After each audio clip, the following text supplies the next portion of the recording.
अब तक हम रेड ब्लड सेल्स में हीमोग्लोबिन की इंपॉर्टेंस पे बहुत ज़्यादा बात कर चुके, तो मैंने सोचा कि क्यों ना एक पूरी की पूरी वीडियो ही हीमोग्लोबिन के बारे में बना दी जाए। और इसकी एक वजह तो ये कि हीमोग्लोबिन बहुत ज़्यादा इंपॉर्टेंट है रेड ब्लड सेल्स में, और दूसरी चीज़ ये है कि ये बड़ा, मुझे तो कम से कम बहुत दिलचस्प रखा है। और ये जो बड़ी दिलचस्प बात है कि इसको पता कैसे चलता है, हाउ डज इट नो, ये इसको पता कैसे चलता है कि कहाँ से कब ऑक्सीजन लेनी है और कहाँ पर ऑक्सीजन छोड़नी है या ड्रॉप करनी है। तो हीमोग्लोबिन जो है ये चार आप देख रहे हैं, ये एमिनो एसिड चेन्स होती हैं, ये आपस में जुड़ी हुई होती हैं। और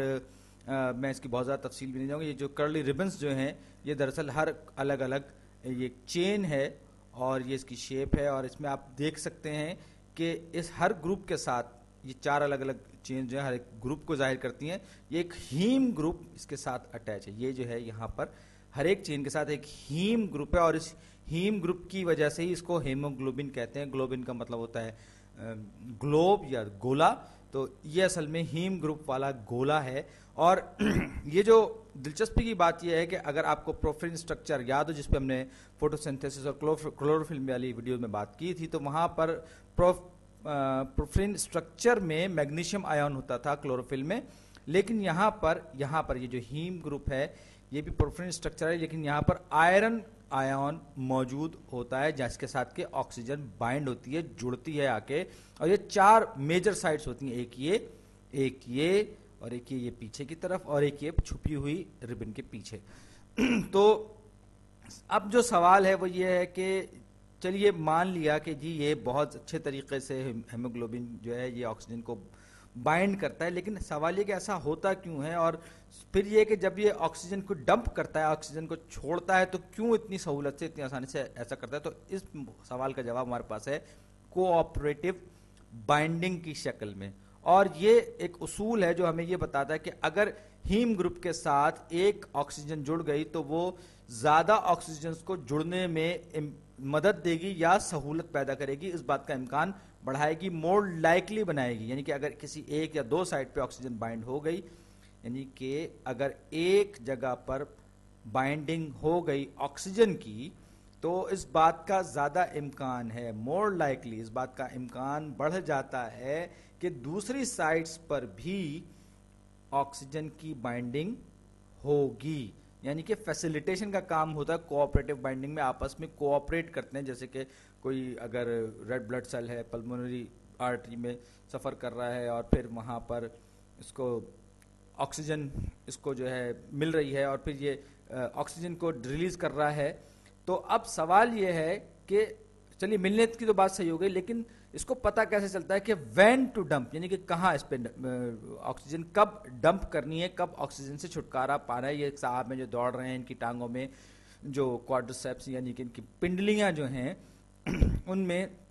ये सेल को तो नहीं पता कि ना उसकी आंखें हैं ना उसके पास कोई जीपीएस सिस्टम है, वो कैसे बताएगा। तो यहाँ पर जो एक चीज़ आती है जिससे इसको पता चलता है या इसको हेल्प होती है कि ये कहाँ पर ऑक्सीजन डंप करनी है, उसे हम कहते हैं एलोस्टेरिक इनहिबिशन। एलोस्टेरिक इनहिबिशन, और ये बड़ा फैंसी सा लफ्ज़ लगता है, बड़ा पेचीदा सा लगता है, लेकिन आपने शायद एंजाइम्स के कॉन्टेक्स्ट में ये लफ्ज़ सुना हो। एलो का मतलब होता है दूसरा, और जब आप प्रोटीन के किसी एक साइड से बाइंड करें, जैसे एंजाइम में, क्योंकि एंजाइम भी प्रोटीन्स ही होते हैं, तो किसी भी एंजाइम या प्रोटीन की जो सलाहियत होती है अपना असल काम करने की, उस पर ये एलोस्टेरिक इनहिबिशन असर डालती है और उसको उसका असल काम करने से रोकती है। तो एलोस्टेरिक इनहिबिशन जो है कार्बन डाइऑक्साइड और H+ आयन यानी कि एसिडिक एनवायरनमेंट में, तेजाब वाले माहौल में जबकि प्रोटॉन्स की कंसंट्रेशन बढ़ी, तो जाहिर बात है प्रोटॉन्स से जब हम कहते हैं तो वो दरअसल हाइड्रोजन ही होती है बगैर इलेक्ट्रॉन्स के। तो ये यहाँ पर भी बाइंड हो सकते हैं, यहाँ पर भी बाइंड होगा, यहाँ पर भी बाइंड होगा। जब आप एसिडिक एनवायरनमेंट में हैं तो ये प्रोटॉन आके इसके साथ मुख्तलिफ जगहों पर बाइंडिंग शुरू कर देंगे। जब ये बाइंडिंग शुरू कर देंगे तो क्या होगा कि इस तरह के माहौल में इसके लिए ऑक्सीजन को संभालना, जो कि इसका असल काम है, ऑक्सीजन को संभालना मुश्किल हो जाएगा और ये बड़ी तेजी के साथ ऑक्सीजन से छुटकारा पा लेगा या ऑक्सीजन को रिलीज कर देगा। जैसे कि इस आदमी की टांगों में यहाँ पर ये इसकी जो पिंडलियाँ हैं, इनमें यहाँ पर यह आदमी अगर दौड़ रहा है तो इसे कैपिलरीज के अंदर जो है एनवायरनमेंट जो होगा वो ज़्यादा एसिडिक होगा, या यूं कहें कि उसमें कार्बन डाइऑक्साइड ज़्यादा होगी, तो उस माहौल की वजह से हीमोग्लोबिन जो है अपने अंदर मौजूद ऑक्सीजन को बड़ी तेज़ी के साथ डंप कर देगा और उस कमी को ऑक्सीजन की पूरा कर देगा। तो ये कार्बन डाइऑक्साइड जब बाइंड होगी इसके साथ या इसके साथ आके जुड़ेगी तो ये उतनी ही तेज़ी के साथ इसको ऑक्सीजन से छुटकारा पा लेगा। तो कार्बन डाइऑक्साइड का आप ये सोचेंगे कि ये क्या एसिडिक कार्बन डाइऑक्साइड का क्या आपस में रिश्ता है, तो अगर आपको याद हो कि ब्लड प्लाज्मा की अगर हम बात करें तो मैं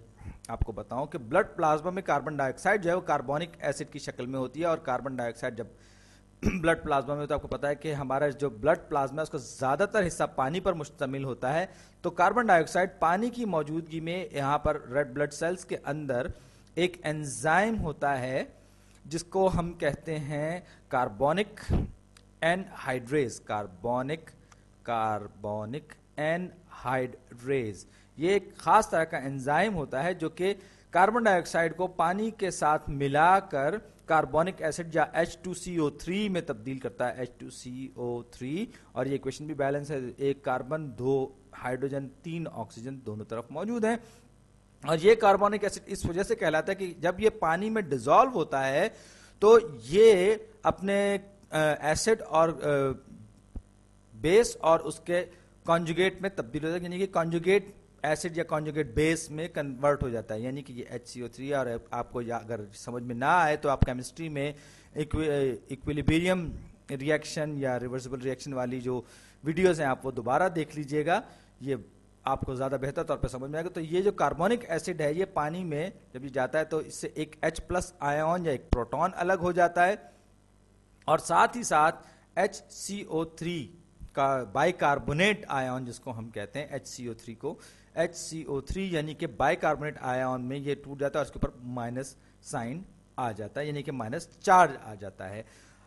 और ये फिर आपस में मिलकर दोबारा कार्बोनिक एसिड बनाते हैं और ये टूटने का बनने का सिलसिला चलता रहता है। तो अगर आप किसी कैपिलरी की बात करें, जैसे कि ये मैं एक छोटी सी कैपिलरी बना रहा हूं जो कि अपनी असल साइज के मुकाबले में बहुत ज़्यादा बड़ी है, ये कैपिलरी, इसको मैंने बहुत ज़्यादा जूम कर दिया है और ये इस तरह से ब्रांचिंग ऑफ हो रही है, इसकी शाखें दर शाख निकल रही है। इसके साथ ये कोई मसल सेल या किसी पट्टे का सेल लगा हुआ है, सॉरी पट्टे का लफ्ज़ मुझे बहुत बुरा लगता है, इसके अंदर कार्बन डाइऑक्साइड बहुत ज़्यादा है, यानी कि ये आप दौड़ रहे हैं, इस मसल सेल के अंदर कार्बन डाइऑक्साइड बढ़ गई, ऑक्सीजन कंज्यूम कर चुका है ये। और अब यहां पर बड़ी दिलचस्पी की बात यह है कि छोटी से छोटी कैपिलरी के मुकाबले में रेड ब्लड सेल का साइज जो होता है वो 25% ज्यादा होता है, यानी कि उसका जो डायमीटर होता है वो 25% ज्यादा होता है, लेकिन वो लचकदार होता है, यानी कि वो थोड़ा सा पिचक कर उस कैपिलरी के अंदर से गुजर सकता है। जैसे कि ये मैं इस वक्त बना रहा हूं, ये स्क्वीज हुआ है, यानी कि पिचका हुआ है, और इसके अंदर बहुत अच्छी खासी अच्छी खासी इसके अंदर जो है हीमोग्लोबिन होता है। और एक रेड ब्लड सेल में 270 मिलियन यानी 27 करोड़ हीमोग्लोबिन मॉलिक्यूल्स होते हैं। और हमारे अगर अपने जिस्म की बात करें तो हमारे अपने जिस्म में 20 से 30 ट्रिलियन रेड ब्लड सेल्स होते हैं। अब आप हिसाब खुद लगा सकते हैं कि हर ब्लड सेल के अंदर 270 मिलियन या 27 करोड़ हीमोग्लोबिन प्रोटीन्स या हीमोग्लोबिन मॉलिक्यूल्स होते हैं, जबकि हमारी बॉडी में जो हमारी बॉडी का 25% मास जो होता है तकरीबन, मैंने कभी एग्जैक्टली नहीं मालूम किया, लेकिन कहा जाता है कि 25% मास जो है वो रेड ब्लड सेल्स पर मुश्तमिल होता है। तो आप हिसाब लगा लीजिए कि कितने ज्यादा हीमोग्लोबिन मॉलिक्यूल्स इस वक्त हमारी बॉडी में मौजूद होंगे। तो बहरहाल ये जो, और आपको समझ में आ रहा होगा कि इनमें न्यूक्लियस क्यों नहीं होता, ताकि ये ज्यादा से ज्यादा तादाद में हीमोग्लोबिन मॉलिक्यूल्स को अपने अंदर रख सकें। तो अब ये आर्टरी है जिसमें ये आ रहा है, और ये ऑक्सीजन से भरा हुआ रेड ब्लड सेल्स है, और ये यहाँ से ऑक्सीजन खारिज हो जाएगी इसकी, और ये आगे जाकर कम ऑक्सीजन के साथ डीऑक्सीजनेटेड ब्लड बन के ये वेन में तब्दील हो जाएगा। तो डिफ्यूजन ग्रेडियंट के जरिए इसकी जो कार्बन डाइऑक्साइड है ये ब्लड प्लाज्मा में दाखिल हो जाएगी, इस मसल सेल की ये कार्बन डाइऑक्साइड है, ये दाखिल हो गई, और फिर ये मजीद डिफ्यूज होकर इस रेड ब्लड सेल के अंदर जा पहुंचेगी, या यूं कहें कि उसके अंदर घुस बैठिया हो जाएगी, और जब ये कार्बन डाइऑक्साइड अंदर जाएगी तो ये इस सारे अमल के जरिए कार्बोनिक एनहाइड्रेज की मदद से कार्बोनिक एसिड में तब्दील होगी और फिर ये कार्बोनिक एसिड जो है ये प्रोटॉन रिलीज करना शुरू कर देगा इस सेल के अंदर। और जब ये प्रोटॉन रिलीज करेगा तो क्या होगा, एनवायरनमेंट एसिडिक हो जाएगा। एनवायरनमेंट के एसिडिक होते ही क्या होगा कि यहां पर आके प्रोटॉन जब चिपकना या इससे चिपकने की कोशिश करना शुरू करेंगे तो एलोस्टेरिकली इनहिबिट होने की वजह से, इनहिबिशन की वजह से क्या होगा कि ये जो हेमोग्लोबिन मॉलिक्यूल है ये अपनी ऑक्सीजन को नहीं संभाल पाएगा। और जिस तरह के कोऑपरेटिव बाइंडिंग में था कि एक के जुड़ने से दूसरे को जुड़ने में सहूलत हो रही, तो एक के निकलने से बड़ी तेजी के साथ बाकी के जो ऑक्सीजन जुड़े हुए थे,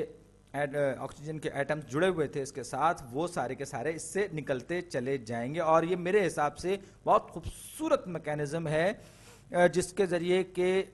किसी भी सेल को खुद समझने की जरूरत नहीं है। वो एनवायरनमेंट के उसको ये नहीं पता, ना उसके पास जीपीएस सिस्टम होता है, ना उसके पास आंखें होती हैं, लेकिन फिर भी अपने इर्द गिर्द के एनवायरनमेंट की वजह से, एलोस्टेरिकली इनहिबिट होने की वजह से वो कार्बन डाइऑक्साइड या एसिडिक एनवायरनमेंट में ज़्यादा तेज़ी के साथ ऑक्सीजन रिलीज करता है। और यही वो अमल है जिसकी वजह से हमारे जिस्म में जिस मुकाम पर ज़्यादा ऑक्सीजन की ज़रूरत होती है, हेमोग्लोबिन बड़ी ज़्यादा उस जगह पर डंप करता है ऑक्सीजन को, ताकि वहाँ पर ऑक्सीजन की ज़रूरत पूरी की जा सके। अब ये डायग्राम देखिए, आपने शायद बायोलॉजी की कुछ टेक्स्ट बुक्स में देखी हो,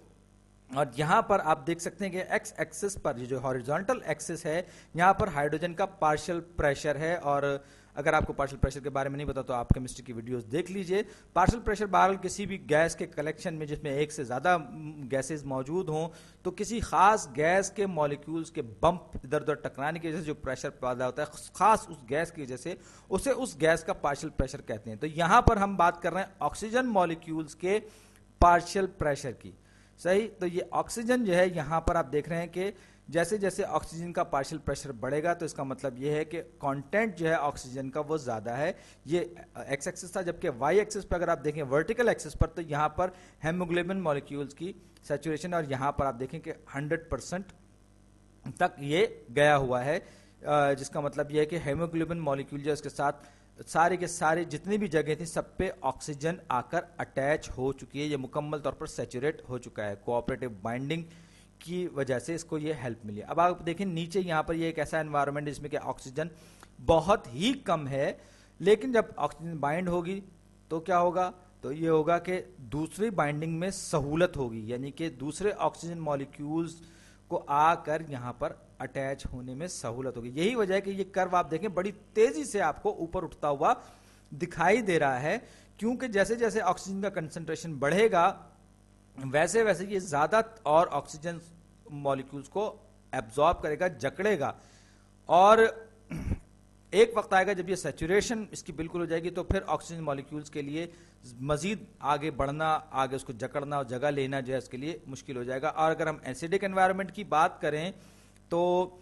पार्शियल प्रेशर जो ऑक्सीजन का है वो जाहिर बात है वो कम होगा। और मैं ख्याल इसको मैं अलग रंग में करूं तो उस सूरत में ये जो कर्व है, ये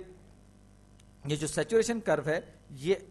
थोड़ा सा नीचे आ जाएगा, या यूं कहें कि इसके मुकाबले में अच्छा खासा नीचे आ जाएगा ये एसिडिक एनवायरनमेंट में। ये जो कर्व मैंने दूसरा बनाया है, नीचे वाला कर्व बनाया, ये एसिडिक एनवायरनमेंट में है। और साथ ही साथ ये जो हेमोग्लोबिन जो है वो एलोस्टेरिकली इनहिबिटेड है, यहाँ पर एलोस्टेरिकली इनहिबिटेड है, यानी कि अब ये इस कंडीशन में है कि ये ज्यादा आसानी से ऑक्सीजन को डंप कर सकता है। तो मेरे ख्याल में ये आपने वीडियो देखी तो ये बड़ा एक दिलचस्प आइडिया है। इनके पास कोई जीपीएस नहीं होता, कोई रोबोट नहीं होता जो ये कहे कि ओ मैं इस वक्त पिंडली में पहुंच गया हूं, ये साहब दौड़ रहे हैं लिहाजा मुझे ऑक्सीजन डंप करने की जरूरत है, ऐसा कुछ भी नहीं है। लेकिन बहरहाल मुझे तो ये बहुत ही जबरदस्त और बहुत ही मुहय्यरुल अकूल सिस्टम लगा। मुझे उम्मीद है